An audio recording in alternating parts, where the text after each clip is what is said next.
ഞാൻ ആഗ്രഹിക്കുന്നു. നമുക്ക് ഇന്നത്തെ ദിവസത്തെ 12ാമത്തെ പടിയിലേക്ക് പോകാം. ഞാനൊരു അമിത മദ്യപാനാസക്തനാണ്. ഈശ്വര അനുഗ്രഹത്താലും ഏകസഹായത്താലും ഇന്ന് ഞാൻ മദ്യപിച്ചിട്ടില്ല. എൻ്റെ ഒരു തമ്പി. ഹായ് തമ്പി സാറേ.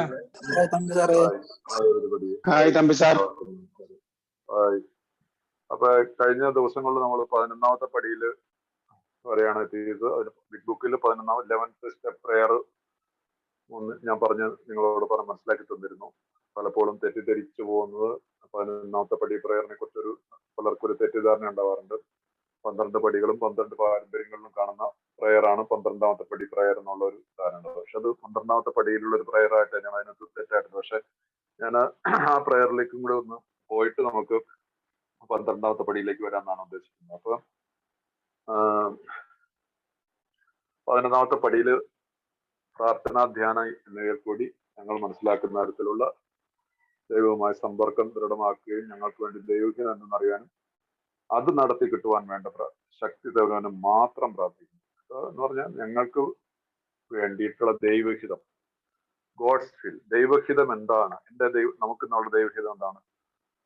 That is I have to remain sober. ഞാൻ മദ്യപിക്കാതിരിക്കുക, മറ്റു മദ്യപാനികളെ സഹായിക്കുക. ഇതാണ് എന്നെ കുറിച്ചുള്ള ദൈവഹിതം.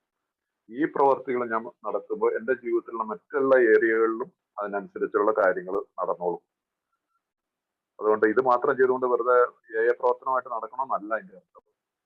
പ്രവർത്തനത്തിൽ കർമ്മനിരതരമായിട്ടുള്ള ഒരു ഡെയിലി ബേസിസിൽ നമ്മൾ ചെയ്തുകൊണ്ടിരിക്കുകയും ചെയ്യണം. പക്ഷെ എൻ്റെ പ്രാഥമികമായ ഉദ്ദേശം നമ്മളെല്ലാം മുഖവരയിലും വായിക്കുന്ന നമ്മുടെ പ്രാഥമികമായി നമ്മൾ മദ്യപിക്കാതിരിക്കുകയും മറ്റ് മദ്യപാനികളെ സഹായിക്കുകയും. ദാറ്റ് ഈസ് അവർ പ്രൈമറി പർപ്പസ്, അല്ലെങ്കിൽ അവർ സിംഗിൾനെസ് ഓഫ് പർപ്പസ് എന്ന് പറയാറുണ്ട്. അപ്പൊ ഇതിനകത്ത് നമ്മളപ്പോ കഴിഞ്ഞ ദിവസങ്ങളിൽ നമ്മൾ പറഞ്ഞു പ്രാർത്ഥനാ ധ്യാനത്തെ കുറിച്ച് പറഞ്ഞു. ഞാൻ അതിനകത്ത് 11ാമത്തെ പടിയില് 98ാമത്തെ പേജിലുള്ള 98, 99 പേജിലാണ് ഇതിനെക്കുറിച്ചൊരു അത്ര ബ്രീഫായിട്ട് ഒരു 5 മിനിറ്റ് ഞാൻ അതിനെക്കുറിച്ച് നിങ്ങളോടൊന്ന് പറഞ്ഞിട്ട് ഞാൻ 12ാമത്തെ പടിയിലേക്ക് പോകാമെന്ന് വിചാരിക്കുന്നത്. കാരണം ഈ പ്രാർത്ഥനയും നമ്മൾ മനസ്സിലാക്കിയിരിക്കേണ്ടതിന്റെ ആവശ്യകതകളും എന്താണ്. അതിനകത്ത് 98ാമത്തെ പേജിൽ നൂറ്റാണ്ടുകളിലൂടെ ധ്യാനത്തിന്റെയും പ്രാർത്ഥനയുടെ യഥാർത്ഥമായ അനുഭവം തീർച്ചയായും അതിബൃഹത്താണ്. ലോകത്തിലെ വായനശാലകളും ആരാധനാ കേന്ദ്രങ്ങളും ഒക്കെ എല്ലാ അന്വേഷികൾക്കും അറിവിന്റെ ഖനിയാണ്. ധ്യാനത്തിന് ഊന്നൽ കൊടുക്കുന്ന മതപരമായ ബന്ധമുള്ള എല്ലാ ഏയകളും മുമ്പൊരിക്കലും ഇല്ലാത്ത വിധം ഭക്തിമാർഗത്തിന്റെ പരിശീലനത്തിലേക്ക് തിരിച്ചു പോകുമെന്ന് പ്രതീക്ഷിക്കേണ്ടതാണ്. പക്ഷെ എങ്ങനെ തുടങ്ങണമെന്ന് പോലും അറിഞ്ഞുകൂടാത്ത ഭാഗ്യം കെട്ടാൻ നമ്മെ കൊല്ലുവരുടെ കാര്യമുണ്ടോ? അപ്പൊ പ്രെയർ ആൻഡ് മെഡിറ്റേഷൻ എന്നുള്ളത് ഈ 20ാം നൂറ്റാണ്ടിലുണ്ടായ ഒരു കാര്യമൊന്നുമല്ല.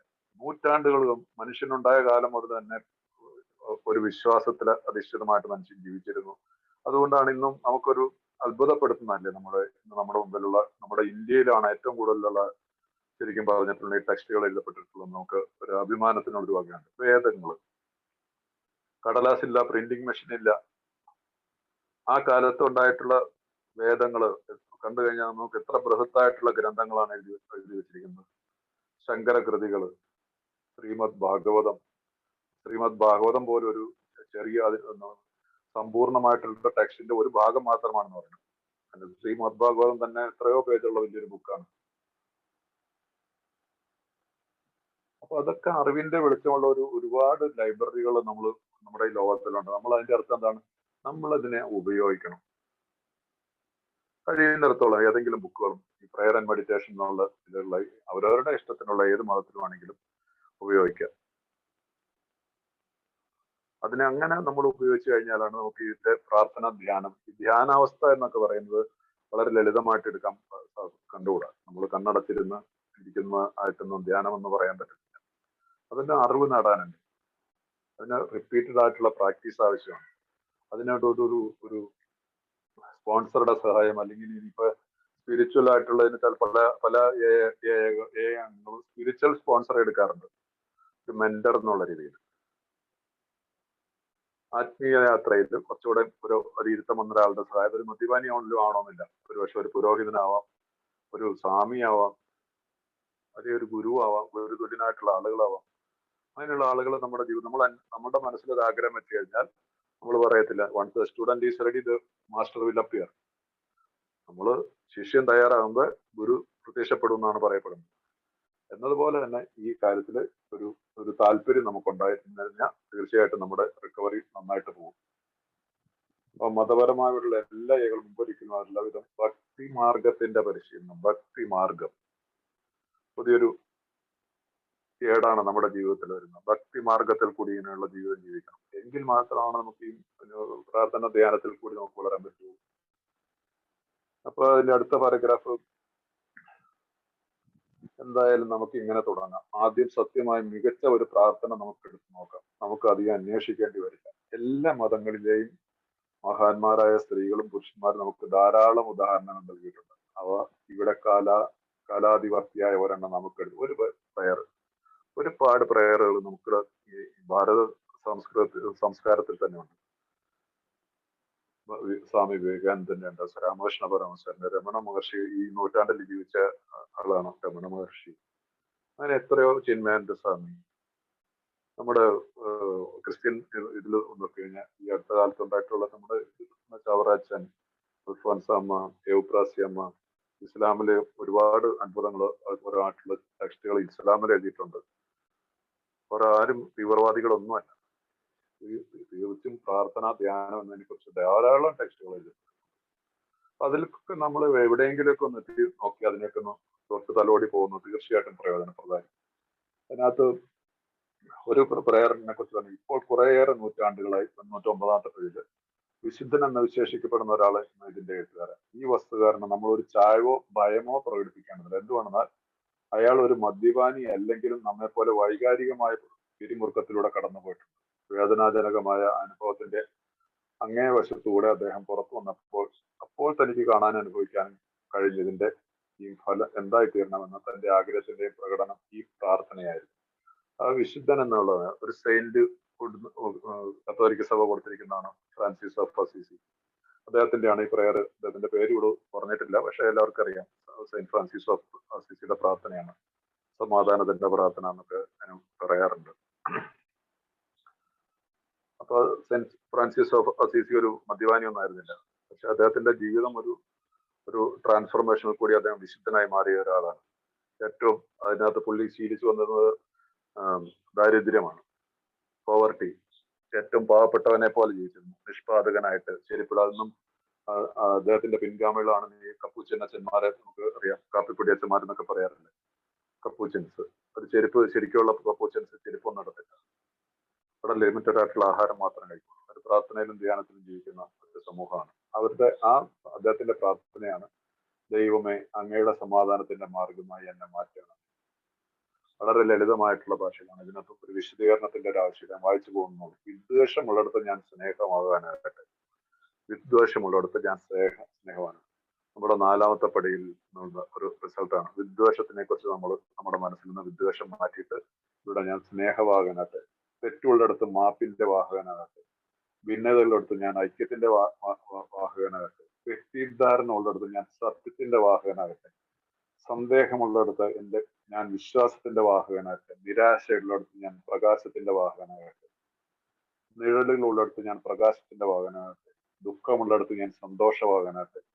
ദൈവമേ, ആശ്വസിക്കപ്പെടുന്നതിനേക്കാൾ ആശ്വസിപ്പിക്കാനും, മനസ്സിലാക്കപ്പെടുന്നതിനേക്കാൾ മനസ്സിലാക്കാനും, സ്നേഹിക്കപ്പെടുന്നതിനേക്കാൾ സ്നേഹിക്കാനും ഉള്ള അന്വേഷണം എന്നെ അനുവദിക്കണമേ.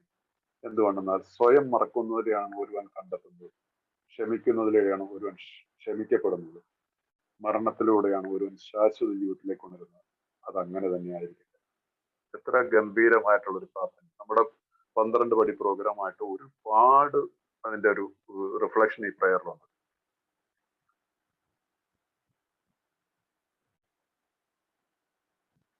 എന്താണ്? സ്വയം മറക്കുന്നതിലൂടെയാണ് ഒരുവൻ കണ്ടെത്തുന്നത്. അതിന്റെ അവസാന ഭാഗത്തിൽ നിന്ന് സ്വയം മറക്കുന്നതിലൂടെ എന്നിലുള്ള ഞാൻ എന്നുള്ള ഭാവം, ആ ഭാവത്തിനെ ഞാൻ ഉപേക്ഷിക്കണം.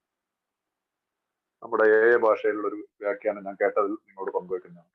ഞാൻ എന്നിലുള്ള ആ സെൽഫ് ഇമ്പോർട്ടൻസ്, ഞാൻ എന്നുള്ള സെൽഫ്, അല്ലെങ്കിൽ ആ ഈഗോയെ ഞാൻ ഉപേക്ഷിക്കുന്നതിലൂടെയാണ് ഞാൻ എന്നെ കണ്ടെത്തുന്നത്.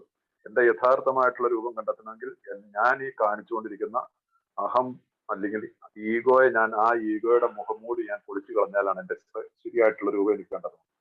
അതുപോലെ തന്നെ ക്ഷമിക്കുന്നതിലൂടെയാണ് ഞാൻ ക്ഷമിക്കപ്പെടുന്നത്. ഞാൻ ക്ഷമിച്ചാലാണ് എന്നോടും ക്ഷമിക്കുകയുള്ളൂ. അല്ലാതെ ഞാൻ എല്ലാവരോടും എന്നോട് എല്ലാവരോടും ക്ഷമിക്കണം, ഞാൻ ആരോടും ക്ഷമിക്കില്ല എന്നുള്ളൊരു പറ്റത്തില്ല. മരണത്തിലൂടെയാണ് ഒരുവൻ ശാശ്വത ജീവിതത്തിലേക്ക് ഉണരുന്നത്. മരണം എന്ന് പറഞ്ഞാൽ അതൊരു ഫിസിക്കൽ ഡെത്ത് ആവണമെന്നില്ല. ഞാൻ എന്നെ തന്നെ, എന്നിലെ ഞാനൊരു വ്യക്തി, ഞാൻ ദീർഘകാലം ജീവിച്ചിരുന്ന ഒരു വ്യക്തിയെ ഞാൻ അതിനൊരു സംസ്കാരം ഞാൻ നടത്തുകയാണ്. ഇനി ആ മനുഷ്യന് ഉണരില്ല. ഏകദിന പരിപാടി, 1 day at a time. ആ വ്യക്തിത്വത്തെ ഞാൻ ഇനി ഉണരാൻ അനുവദിക്കത്തില്ല. കാരണം അവൻ ഇനി ഉണർന്നാൽ വീണ്ടും എന്റെ ജീവിതം നാശത്തിലേക്ക് കൊടുക്കും. അപ്പൊ ഇതിൽ രണ്ട് രീതിയിലും കാണാം. നമ്മുടെ മരണത്തിൽ കൂടി നമ്മളൊരു പുതിയൊരു ജീവിതത്തിലെ, അത് നമുക്കറിയത്തില്ല, മരണത്തിന് ശേഷമുള്ള എക്സ്പീരിയൻസ് ആർക്കറിയത്തില്ല. പക്ഷെ ജീവിച്ചിരുന്നുകൊണ്ട് എന്നിലെ ഞാൻ എന്നുള്ള ഭാവത്തിനെ കുഴിച്ചു മൂടിയതിനു ശേഷം പുതിയൊരു ജീവിതത്തിലേക്ക് പോകാനായിട്ട് ആൽക്കഹോളിക്സ് അനോണിമസിലെ അംഗങ്ങളായ നമുക്കൊരു സാധ്യത തരികയാണ്.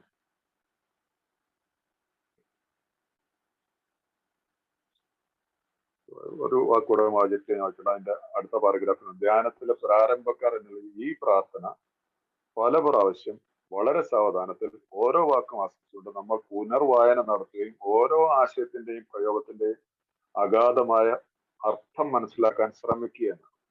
അപ്പൊ ഈ പ്രാർത്ഥന എന്താണ്? നമ്മളെ സംബന്ധിച്ചോളം ഒരു ദൈനംദിന പ്രക്രിയയിൽ കൂടി നമ്മൾ പോകേണ്ടതിന്റെ ആവശ്യം ഇവിടെ ഊന്നി പറയാം. ഈ പ്രാർത്ഥന നമ്മൾ പ്രാക്ടീസ് ചെയ്യണം ഡെയിലി. അതിന്റെ അർത്ഥം മനസ്സിലാക്കുകയാണ്. അപ്പൊ ആ അർത്ഥം മനസ്സിലാക്കാൻ നമുക്കൊരു സ്പോൺസർ ഉണ്ടായിരിക്കും. എവിടെയെങ്കിലും ഒരു സംശയം തോന്നാലോ, അല്ലെങ്കിൽ സംശയം തോന്നാനല്ല, നമുക്കൊരു വി നീഡ് എ സ്പോൺസർ.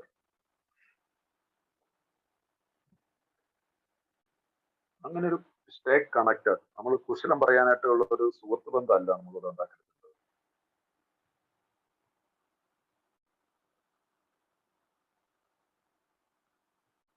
നമ്മളോട് സ്വന്തം സഹചര്യമായിട്ട് നമ്മുടെ എല്ലാ കാര്യങ്ങളും അറിയാവുന്ന ഒരാൾ നമുക്കുണ്ടായിരിക്കും. മനസ്സ് തുറന്ന് പങ്കുവയ്ക്കാൻ സാധിക്കും. അങ്ങനെ പോയാൽ നമുക്ക് ഈ നമ്മുടേതായിട്ടുള്ള നമുക്കൊരു ഒരു ഒരു ഒരു ജീവിത രീതിയാണ്, ഒരു ജീവന കലയാണ് ആൽക്കഹോളിക്സ് അനോണിമസിന്റെ 12 പടി. ഒരു മാർഗരേഖ അല്ലെങ്കിൽ ഒരു ലൈഫ് ലൈൻ. അതിനകത്ത് ആ പ്രോസസ്സിൽ നമുക്ക് മാറിയിരിക്കാൻ നമുക്ക് യാതൊരു വിധത്തിലുള്ള ഇതുമില്ല. അതിൽ നിന്ന് മാറി സഞ്ചരിച്ചാൽ നമ്മുടെ റിക്കവറി യാത്ര മദ്യപിക്കാതെയൊക്കെ പോവാം. അപ്പൊ അത് ഓരോരുടെ, ഞാൻ പറഞ്ഞില്ല, എത്രമാത്രം ഇതിനകത്ത് വർക്ക് ചെയ്യുന്നോ, എത്രമാത്രം ആഴങ്ങളിലേക്ക് കുഴിച്ചു പോകുന്നു, അത്രമാത്രം മുട്ടുകൾ കിട്ടിക്കൊണ്ടിരിക്കും. അത് ഓരോരുടെ ആഗ്രഹമാണ്. ഇവിടെ വെള്ളത്തിൽ പൊങ്ങിക്കിടക്കണോ, വെള്ളത്തിന് താഴെ പോയിട്ട് പൊങ്ങിയെടുത്തുകൊണ്ട് മുത്തുകൾ വാരി എടുത്തുകൊണ്ട് എന്നൊക്കെ ഉള്ളത് ഒരു സാഹിത്യ ഭാഷയിൽ ഞാൻ പറയുന്നുള്ളൂ. എത്രമാത്രം നമ്മൾ